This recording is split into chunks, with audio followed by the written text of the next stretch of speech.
One of the It's an interesting one because you're talking about before, like you've got to be a writer. Like ODB did use a ghostwriter, and I don't know how many songs do you reckon he actually wrote himself, or do you reckon were written for him? It's hard to say. I mean, I can have a look, but it's I imagine he had collaborative efforts. Like I just don't know. I don't see someone there writing every single bar for him. Mm, But I imagine it was collaborative effort. You got to realize the whole of Wu Tang was collaborative. Even the solo albums, it wasn't like what say Jizza wrote everything on Liquid Swords and produced it. Like Wu Tang was all about collaboration. So mm. I don't have any issues with ODB. Um, Apparently, so just looking actually. So on Return to the 36 Chambers, which was ODB's debut album. He only released two albums since before he snuffed it in 2004. Mm. He actually produced a couple of songs as well. Oh, So, really? yeah, Oh, shit, I did so not know that. yeah, he produced Drunk Game, Sweet Sugar Pie, and he also Yeah. produced Brooklyn Zoo, which is obviously a hit. That's one of his most famous songs, Brooklyn Zoo. One of the greatest. I mean, that's one of the greatest beats I've heard. To be fair, Mm. if he produced that, that's madness. It was him and True Master. So this is what I go Mm. back to was it's a collaborative effort. So the rest of the production was done by RZA. But yeah, just so I imagine it was collaborative. Like he probably did write a fair bit, but also he just had he had so such a strong support group in Wu Tang. So I'm not Mm. complaining that he didn't write every single thing. He's probably one of the main reasons I say Wu Tang broke through to the masses because he's like you've got 10 people up there. It's hard to have a personal connection to all of them. It's one of them like where them one of their groups, so you've got to listen to him for a while before you can like even name every member. And he straight away just comes at you straight away. He's jumping in front of the stage, Yeah. right, like one of the most distinctive voices in hip hop. I think he was like very influential in making them successful. I'd say. Oh yeah, like 100%. He was just so charismatic. Just like you said, he stood out. He made them seem like larger than life. Honestly, like with ODB, you can compare it to wrestling because it's like he lived that gimmick. He was ODB. He was the old dirty bastard. He was Was just he Ric Flair? he was Ric Flair. If Ric Flair did a lot of meth and was I'd say also which was a lot Clint. of meth, but most of Let's just say, right. yeah, W. yeah, that's a fair statistic. But yeah, it's just I mean, he deserves to be on it on the list, like like hands down. Two albums, both of them are classics in my opinion. Um, Oh, definitely. just such a charisma and a style that's it can't be outdone, and no one can copy his style either. It can't be copied. He was just there's only one ODB. There's no sort of style like him, and I don't think there ever will be because he was that person. And I don't think Yeah, hip hop would be yeah. I don't think hip hop would be the same without his personality, and certainly Wu Tang wouldn't either. I mean, like you said, just coming in at the first single by Wu Tang, "Protect Your Neck," his verse on that, straight out the bat, he lets you know who he is, what he's about, how dirty he is. Um, yeah, how raw, just raw, wasn't he? He was just yeah. definitely. And the best thing, one of the greatest things about the geezer is he did a song for Mick Foley on the WWE. I think it was the Aggression album. Yeah, I can't put that. Yeah. So yeah, one of the greatest things about the geezer. defo. I remember I had that CD as a kid. I had a couple of them. Mm, yeah. So, what have you And got some favourite it, ODB songs? well, is it one of my favourites? Did you say? Have you got some favourite songs by him? Oh, sorry.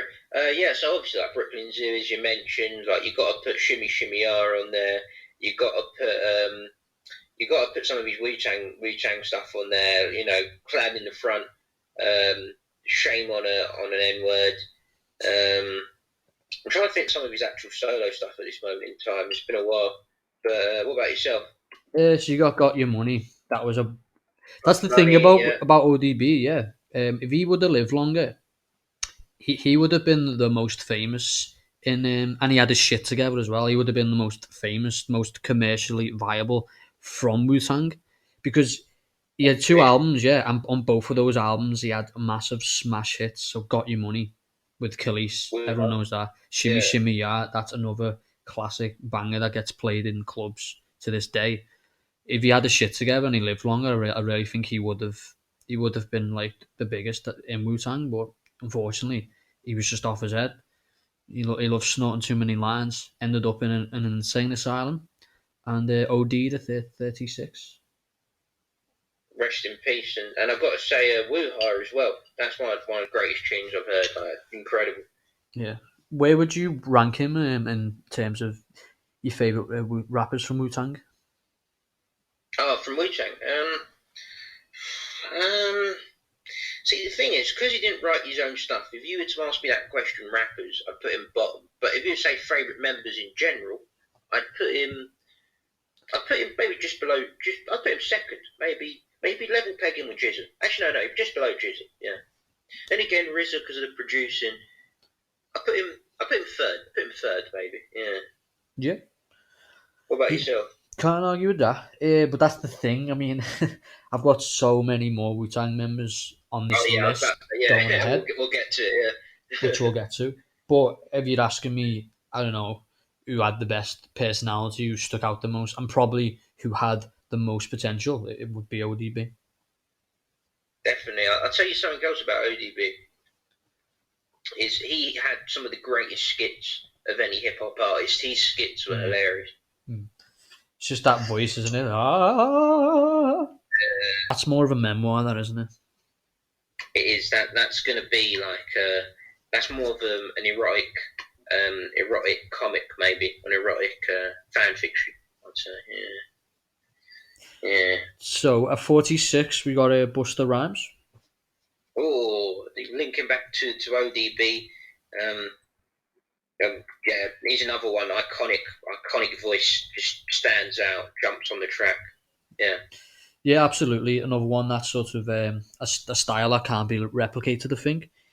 Do you think Mm. he brought like like the quick sort of fast paced rapping? Do you think he brought that to the forefront? Probably popularised it, I'd say. Yeah, I mean, we talked about on the Tribe episode. He's the king of stealing a song, Yeah. and yeah, I think the best at it really. Yeah, if you get Busta Rhymes on a posse cut, he's 9 times out of 10 gonna win. He's gonna destroy you. Yeah, so it's syllable rapping. Is it the idea that to rap the syllables, like compact as many syllables as possible into the bar, and make each one count and make the rhyme scheme match up? He was. I think he was. Yeah, he had to have been the first one to do that. So after him came like Twister and that, but I think Buster was the man that created that style. Yeah, and what was I going to say? Sorry, I've lost it. Sorry, yeah, he was. Yeah. Oh, no, sorry, I was going to say.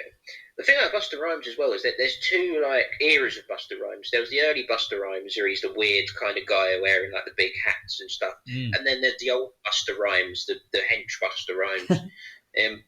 Would both of those make your list? Are you counting both of them, or are you leaning towards one or the other? That's a good point. I never thought of that. I mean, Mm. honestly, I'm not going for Dad Bod Buster. I'm going for OG Buster personally. Yeah. I think like Buster in like the late 90s, he was so good. Like he was on like film tracks, soundtracks, and like he was. I just always remember him being in music videos and standing out, like you said, because of stuff he'd wear, and like just he was just so like abrasive, and he seemed like sort of larger than life as well in a way. Just the way he moved about. I mean, he's like you take that flavour in your ear. Just the way like he's he's like right in front of the camera up there, and he's doing stuff like he's just you can't take your eyes off him he's up there. The way he performs live as well. Yeah, definitely. Apparently, it was a Chuck D, a Public Yeah. Enemy. He gave him the moniker Buster Rhymes. Oh, Chuck D. Yeah, he did. Yeah. Yeah.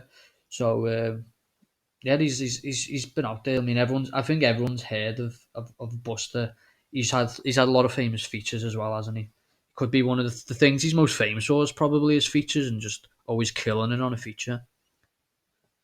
Definitely, he's one of them artists who's he's got the respect of like your hip hop heads and also the respect of your mainstream people who probably dip their toe into it. Like he's got so many club bangers that yeah, even if you didn't like hip hop particularly, you'd hear one of his songs and you'd still like be dancing to it. Yeah. Here's a question then. Who do you think had the better verse on Calm Down? Was it Eminem or Busta Rhymes?